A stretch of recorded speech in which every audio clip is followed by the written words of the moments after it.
ऐसे नागरिक भी होने चाहिए जो किसी पार्टी के न हों। उन्हें जो बात सच लगे कहें, जो बात बुरी लगे वो कहें। पार्टी लॉयल्टी नहीं कोई, सब पार्टी हमारी और कोई पार्टी भी हमारी नहीं। तो मैं भी उन्हीं में से एक हूं। तो नतीजा क्या होता है कि अगर आप एक तरफ से बात कर रहे हैं तो एक ही लोगों को नाखुश करेंगे, लेकिन अगर हर तरफ से बात कर रहे हैं तो बहुत ज्यादा लोगों को नाखुश करते हैं आप।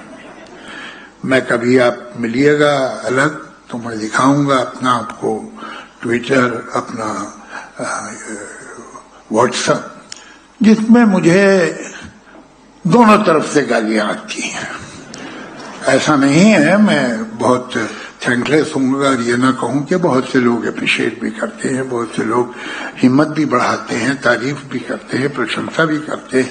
लेकिन ये भी सच है कि मुझे इधर से भी जो एक्सट्रीमिस्ट गाली देता है और उधर का एक्सट्रीमिस्ट भी गाली देता है। यही सही है। अगर इनमें से एक ने गाली देना बंद कर दी तो मुझे परेशानी हो जाएगी कि मैं क्या गड़बड़ कर रहा हूं।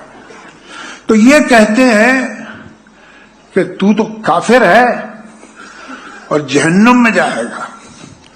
वो कहते हैं जिहादी पाकिस्तान चला जा। अब अगर मेरे पास सिर्फ चॉइस पाकिस्तान और जहन्नुम यानी नरक की है तो मैं नरक ही जाना पसंद करूंगा, अगर यही बस चॉइस है। तो हुआ ये कि जब से मैं मुंबई तो मैं आया था 19.5 साल का था। आज जो कुछ बना, जो कुछ मुझे मिला, जो कुछ जहां भी तो पहुंचा, ये सब मुंबई की महाराष्ट्र का कर्म है। तो मैं 7 जन्म भी नहीं उतार पाऊंगा। तो इतने ये पहले तो हम दूसरे कामों ये पीछे पिछले समझिए 30 वर्षों में कुछ होश आया कि भाई ये सब भी सोचो क्या हो रहा है देश में। तो ये सब बातें शुरू हुई तो हुआ ये कि पिछले 30 वर्षों में 4 बार मुझे पुलिस प्रोटेक्शन मिला और मैंने मांगा नहीं कभी।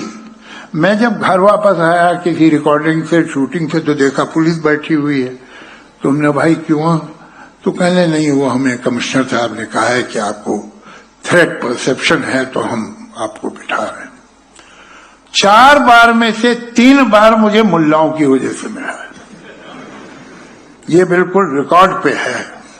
पहली बार जब A.N. रॉय साहब थे यहाँ के चीफ ऑफ द पुलिस, उन्होंने दिया था और तभी मेरी उनसे मुलाकात हुई। मैं तो जानता नहीं था, मैंने ऐसे तब तक कोई काम किए नहीं थे कि मुझे पुलिस से मिलना पड़े। और ये 3 बार के बाद एक बार ऐसा हुआ कि दूसरी तरफ से आ गया और जो इल्जाम मुझ पे लगा था वो ठीक नहीं था। तो मैंने सोचा अब ये 20-25 लोगों को मैं कहाँ अलग अलग जवाब दूंगा और मैं बताऊंगा कि मैंने क्या कहा था और क्यों कहा था। तो मैंने एक आर्टिकल लिखा, वो तो मैंने इंग्लिश में लिखा था, लेकिन मैंने सोचा कि इसे छपना कहाँ चाहिए और मेरे ध्यान में आया एक अखबार। तो मैंने उसे मराठी में ट्रांसलेट करवाया और मैंने फोन किया संजय जी को कि आपसे मैं मिलना चाहता हूं। कहने आ जाइए। मैं इनके ऑफिस गया सामना में। मैंने कहा कि सर मैं एक आर्टिकल लेके आया हूं जो मैं चाहता हूं सामना में छपे, कहीं और छपे ना छपे। और मैंने इन्हें दिया। वो आर्टिकल 2-3 पेज का था, इन्होंने 5 मिनट में पढ़ लिया। कहने किसने ट्रांसलेट किया है? बहुत अच्छा ट्रांसलेशन है। मतलब पहली तारीफ मेरी नहीं हुई, जिसने ट्रांसलेट किया था उसकी की आपको याद होगा। तो मैंने कहा जी बताया मैंने कि फला ने बहुत अच्छा है उसने किया है।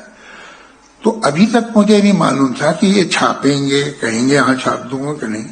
तो मैंने कहा सर फिर मैं तो चाहता हूं कि सामना में आए, इसलिए कि जो मैंने कहा लिखा है दिल से लिखा और यही सच है। तो कहने दिल से लिखा है और सच है तो हम ही छापेंगे और कौन छापेगा।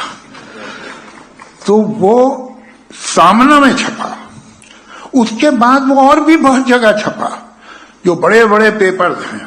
लेकिन मैं आपको एक बात बताऊं कि हर पेपर ने हिंदी के भी, इंग्लिश के भी। मेरा एक सेंटेंस कहीं से काट दिया, एक पैराग्राफ कहीं से कम कर दिया, वो पूरा आर्टिकल सिर्फ सॉन्ग में छपा।